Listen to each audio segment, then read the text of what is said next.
ajakan Egy Sujana untuk makar. Jadi bagus itu saya bilang, semakin menumpuk bukti-bukti, nanti segali garuk. Egy Sujana itu nggak punya apa-apa, nggak punya massa, nggak punya kekuatan apa-apa. Sebaiknya Anda simak isi video ini sampai selesai supaya tidak gagal paham sebelum Anda komentar. Dan jangan lupa subscribe bagi Anda yang belum subscribe. Karena subscribe di sini gratis guys. Dan bagikan link reaksi Nusantara ke media sosial lainnya supaya teman Anda bisa berbagi pengalaman bersama kita di Reaksi Nusantara. Terima kasih dan selamat menyimak. Salam. Shalom Pak Santi Amer, luar Salam juga biasa. peserta diskusi malam ini. Topik kita malam ini apa ya Pak Paul? Egy Sujana, Egy Sujana, ajakan Egy Sujana untuk makar. Bagus itu, ajakan makar itu. Jadi bagus. Ya, jadi bagus itu saya bilang, semakin menumpuk bukti-bukti, nanti segali garuk. Sama dengan HR kan gitu. Si Rizik dia berkuar-kuar, menumpuk dulu baru digaruk gitu. Ada nanti strateginya. Tadi Pak, siapa yang ngomong itu Pak ya? Kalau enggak ya, kalau tidak nanti dia yang terpenggal gitu. Kenapa saya katakan gitu ya? Omongan-omongan dia itu kepada kepala pemerintahan itu pastilah ada dalangnya ya di belakang dia itu. Pasti. Dia tidak. Egy Sujana itu nggak punya apa-apa, nggak punya massa, nggak punya kekuatan apa-apa. Sesudah HS misalnya di ini, maka muncul siapa yang bisa lagi kita dorong ke depan pion. Nah ya dilihat-lihat ini, ini kan, tapi nasibnya akan sama. Nah tadi saya ingin menanggapi apa yang dikatakan oleh siapa tadi Pak yang mengatakan leadership itu? Tambunan. Nah gini Pak Tambunan, ini bolehlah saya si haloho, dia panggil abang sama saya atau panggil bapak tua. Ya itu adat Batak kami di Silahi Sabungan. Jadi saya untuk hormatnya saya panggil dia Amang Uda. Kalau dia sudah tua saya panggil Amang Uda lah, Bapak Uda. Jadi gini, kita memberikan suatu penilaian terhadap kepemimpinan nasional tidak segampang itu. Ya, itu struktur kepemimpinan di Indonesia itu dipilih oleh parpol. Dibaca itu di Undang-Undang Dasar 45 pasal berapa itu.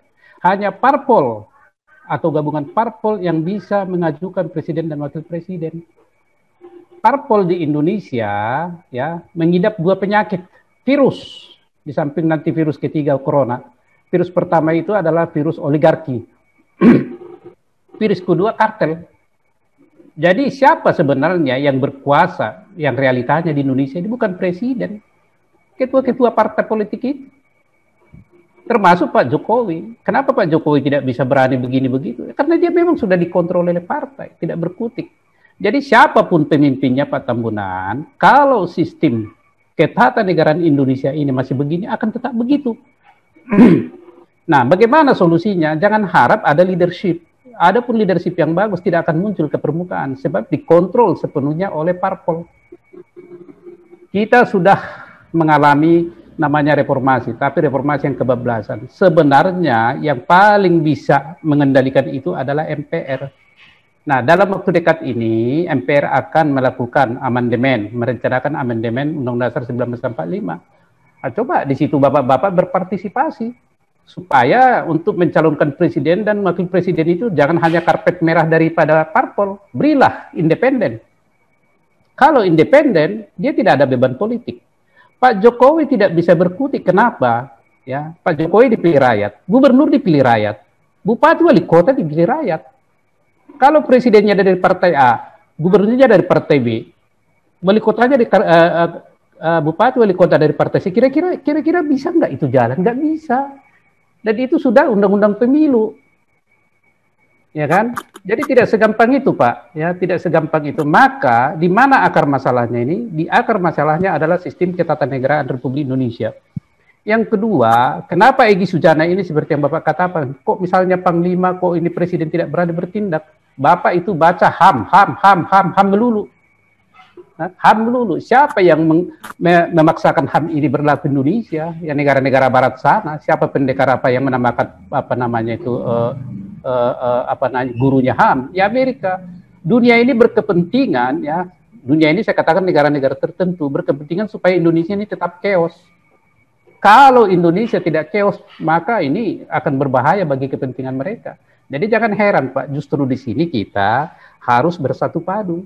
Kalau kita bisa mengusahakan yang bisa membawa atau mencalonkan presiden dan wakil presiden bukan hanya parpol dan itu tersurat di Undang-Undang Dasar 45, ini macam dia tidak ada beban politik. Politik mau apa? Dia hajar semua itu sama dulu dengan Soeharto. Walaupun misalnya demokrasinya Soeharto, tapi kan dia diktator, dikontrol semua itu sampai MPR. Tapi kan ada tidak ketegasan ya Pak, ada kepastian. Ada ketegasan.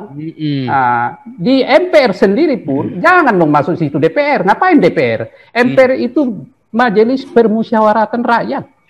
Tapi kalau DPR di situ kan masalah-masalah politik semua. Kasus-kasus masalah di bangsa ini tidak bisa diselesaikan secara politik semua. Namanya permusyawaratan itu bermusyawarah di situ, bukan okol-okolan, bukan akal-akalan.